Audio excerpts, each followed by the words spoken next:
Recently, because it was relaxation day, some people at the company that I work for asked me if I would do a guided meditation and a talk on mindfulness because they knew that I had done my master's degree in mindfulness studies.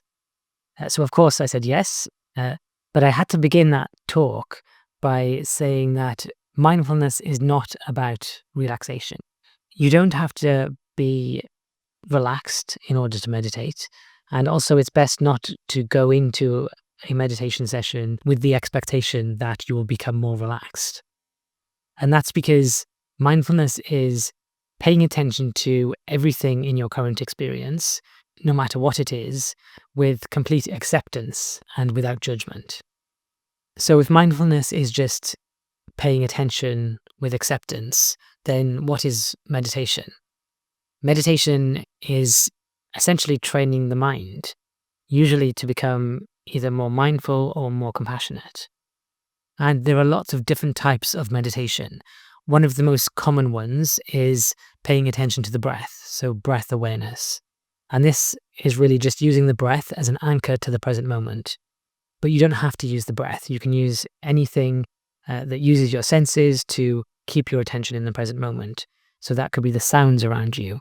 It could be the sight of a candle flame. It could be the smell of incense or the feel of an object in your hands. So when you become distracted by thought, then you bring your attention back to the object of focus. And that is definitely going to happen, by the way. You will become distracted by thoughts or completely lost in thoughts. We're never trying to get rid of our thoughts. What we're doing when we're practicing being more mindful is to help to keep our attention in the present, which includes being more aware of our thoughts as they come and go. But that can be very difficult, and that's why it takes practice, because usually we will get carried away with our thoughts and we will get lost in them. Then when we realize that we've become lost, we bring our attention back to the object of focus, and that repetition of that practice, becoming lost in thought, realizing that we have become lost and coming back again, is like a repetition, it's training the muscle of mindfulness.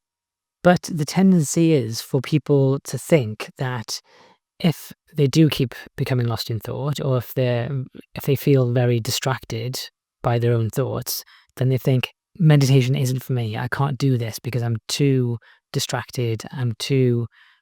My mind is too busy. But that is a common myth of meditation, because everybody's minds are busy, especially in this world that we live in, where we're all attached to our phones and we're used to constant stimulation. Our minds always want to be entertained. When we sit quietly and just place our attention on something simple like the breath, sometimes our minds just fight to get away from it because our mind just wants to be entertained. However, with practice, we can become more mindful. We can keep our attention in the present for longer.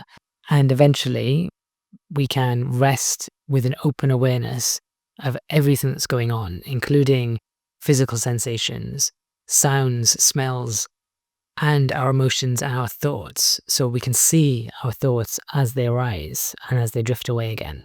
But if you were to just sit right now and try to place your awareness on everything, rest in open awareness, then that can be very difficult. So that's where practice comes in. And meditation can be specifically structured in a way that helps us to get to that place of resting in open awareness. For example, there is a meditation technique that I learned from the wonderful people at the Mindfulness Association called settling, grounding, resting, support. So we begin with settling the mind. So we all have this monkey mind that jumps around all over the place. So the settling element of the meditation just aims to quieten it down. And we can do this by taking deep breaths and by regulating the in-breath and the out-breath by counting maybe 1 to 5 on the in-breath and then 1 to 5 on the out-breath. Other examples of settling could be a mantra meditation, because the constant repeating of a word or a phrase can also help to quieten the mind down. Then the next step is grounding. So this aims to bring more awareness to our physical bodies and to have this sense of grounding. So we can do that by doing a short body scan, or by just placing awareness on certain parts of the body, or maybe our connection between our bodies and the ground. And then moving from grounding, we broaden our awareness beyond our bodies to the space around us and to the sounds and the smells and whatever's going on in the present moment.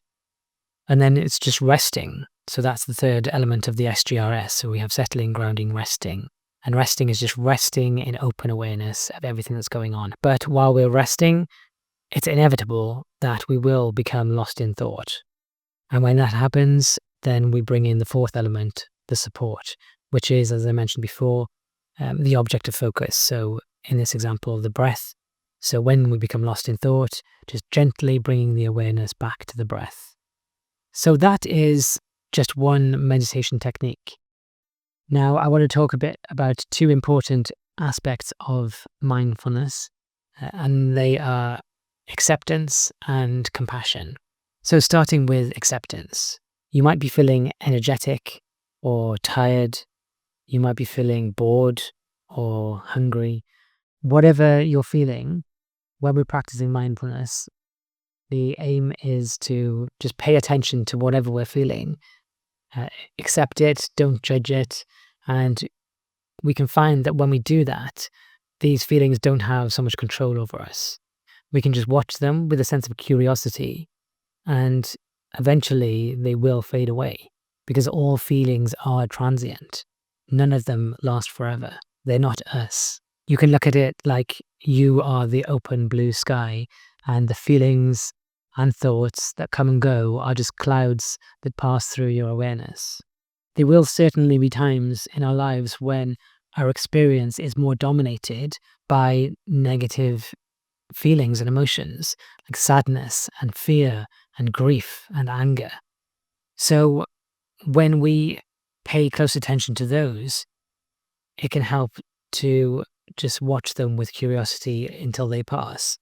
The thing is with that is that when we're dealing with those kinds of difficult emotions, that can be very difficult, which gives us a reason to practice now when we're hopefully in a not so negative state of mind. We can practice mindfulness, and we can practice observing our emotions and our feelings. And then when we get to a very difficult time in our lives, then we've been practicing. So hopefully we can handle these things with a little more ease. There's a poem by a 13th century Sufi mystic called Rumi, and this poem called The Guest House perfectly encapsulates this acceptance of our emotions. And this is how it goes.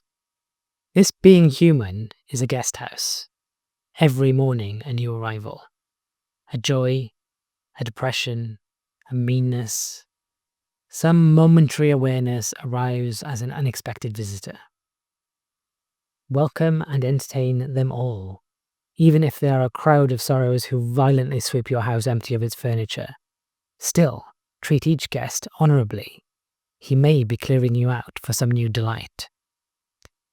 The dark thought, the shame, the malice, meet them at the door laughing and invite them in. Be grateful for whoever comes, because each has been sent as a guide from beyond. And it's not just about emotional pain. Physical pain can be the same. And I think a good example of this is if you've ever got a tattoo. You can see I've got a few tattoos. And the experience there is of pain, but not of suffering. When you sit in a tattoo chair and somebody's going to use this needle to put art on your body, you know that you're doing that with complete acceptance. You're even paying somebody to do that. So it's not the same as if somebody attacks you and pins you down and injures you with a needle. They're very different experiences. One is pain with complete acceptance. The other is suffering. So our emotions, physical pain, anything that's going on in our surroundings, we can approach with a sense of acceptance and non-judgment. Now we add to this a sense of compassion for ourselves and compassion for others. Now this is important, starting with compassion for ourselves. Because when we practice mindfulness, it's like shining a spotlight into all of the dark corners of our mind. We might be uncovering things that might be unpleasant or difficult to deal with. So we have to approach it with a sense of self-compassion. Compassion is recognizing suffering and having a heartfelt desire to alleviate that suffering. So when it comes to self-compassion, we're recognizing our own suffering. And instead of beating ourselves up about it, we are being kind to ourselves, which for some people can be quite difficult to do sometimes. We often treat ourselves a lot worse than we treat other people, calling ourselves names and, I'm so stupid, why did I do that? We wouldn't speak that way to our friends, so we shouldn't speak that way to ourselves. There's one experience that I had in a group meditation session where the meditation guide was encouraging us to imagine that we were in a safe place. And I was doing this, but then I realized I didn't have to imagine that I was in a safe place. The sun was shining, the birds were singing outside, and I had nothing better to do than to sit there and contemplate mindfulness and compassion. And I was overwhelmed with this sense of joy then. But then I realized that the reason that I felt so lucky to be in that situation was because there are so many people in the world who do not have that sense of safety, who don't even have the basic access to food and water and a secure environment. And then I ended that meditation with this lingering sense of sadness. Pema Chodron, a Tibetan Buddhist nun, says that there is an inherent sadness in the heart that is awakened through compassion. And in this way, suffering is used as a tool to awakening. And Stephen Batchelor similarly describes compassion as the very heart and soul of awakening itself.